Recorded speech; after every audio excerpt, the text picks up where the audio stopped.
Assalamualaikum warahmatullahi wabarakatuh. Kembali lagi di Fab Channel dengan saya Fabio Jevi Andrian Sepianto dari Teknik Informatika Unjani. Dalam video kali ini saya akan menjelaskan mengenai Agile Principle Benefit to Management. Oke, di sini ada benefit to management. Yang pertama yaitu measure by working product, ataupun yang artinya itu produk yang bekerja, yaitu merupakan kunci keberhasilan seorang developer ataupun sebuah tim developer. Nah, sebenarnya prinsip ini tuh merupakan prinsip yang agak kontroversial, namun memang kenyataan itu seperti itu.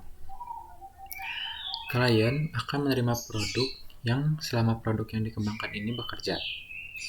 Nah, developer juga tidak dapat memaksakan ataupun menyamakan cara coding antar anggota-anggota developer dengan anggota yang lainnya. Karena setiap anggota developer itu memiliki cara coding yang masing-masing. Namun yang terpenting dalam pengembangan produk ini yaitu bagaimanapun cara setiap anggota ngoding, produk yang jadi itu harus dapat bekerja dengan optimal dan semestinya.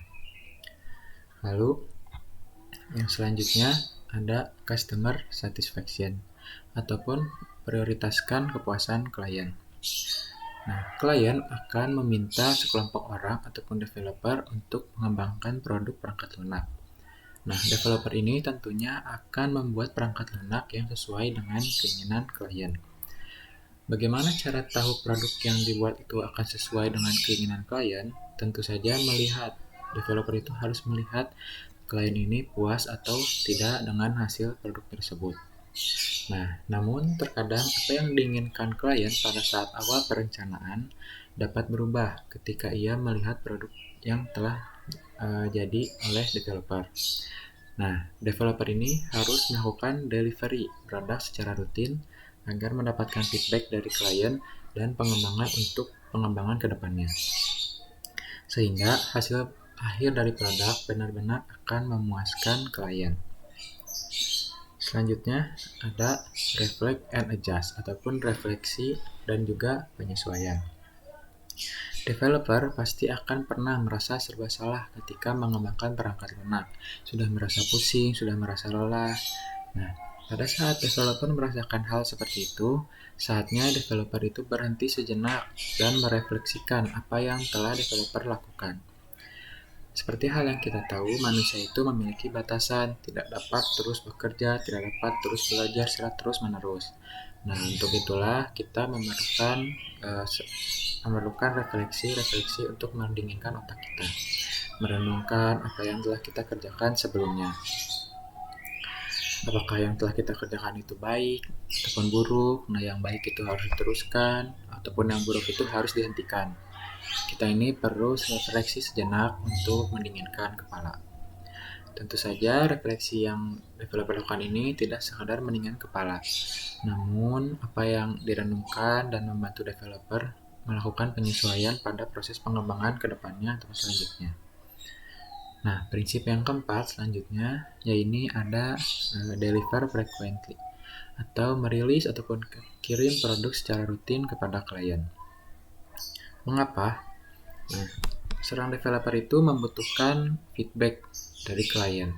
Nah, untuk mendapatkan feedback dari klien, kita harus mengirim produk secara berkala kepada klien. Nah, pengiriman produk tersebut tidak bisa hanya ketika memang kita itu butuh feedback, namun kita itu memang harus mengirimkan produk tersebut secara rutin. Semakin pendek jangka waktunya, maka akan semakin baik. Selain berguna untuk proses pengembangan perangkat lunak, mengirim produk secara rutin juga meningkatkan kepercayaan klien kepada tim developer. Walaupun memang hasil rilisnya tidak sebagus yang diharapkan klien, setidaknya klien mengetahui dan dapat memberikan feedback kepada developer agar developer mengetahui kekurangan di dalam pengembangan perangkat lunaknya. Prinsip yang selanjutnya yaitu motivated individual, bekerja dengan individu yang bersemangat. Nah, kalau developer ataupun kita semangat bekerja, maka kita akan terus tekun bekerja. Jika tekun bekerja, maka produk yang dibuat akan semakin baik karena kita benar-benar memperhatikan apa yang kurang dalam produk yang sedang kita kembangkan kali ini. Tapi kita akan bekerja secara terus-menerus itu kan akan membuatkan manusia ataupun developer itu melelahkan gitu, merasa lelah dan juga kehilangan semangat. Nah, untuk itulah tim developer ini harus menciptakan suasana yang mendukung di dalam tim. Nah, jika suasananya positif, mendukung di dalam tim ini, suasana ini tuh akan membuat semua anggota semangat bekerja, sehingga produk yang dihasilkan juga akan semakin berkualitas. Nah, lalu produk yang berkualitas ini tentunya merupakan produk yang bekerja, karena produk yang bekerja merupakan kunci keberhasilan dalam pengembangan produk. Seperti halnya kembali lagi ke prinsip nomor 1, yaitu measure by working product.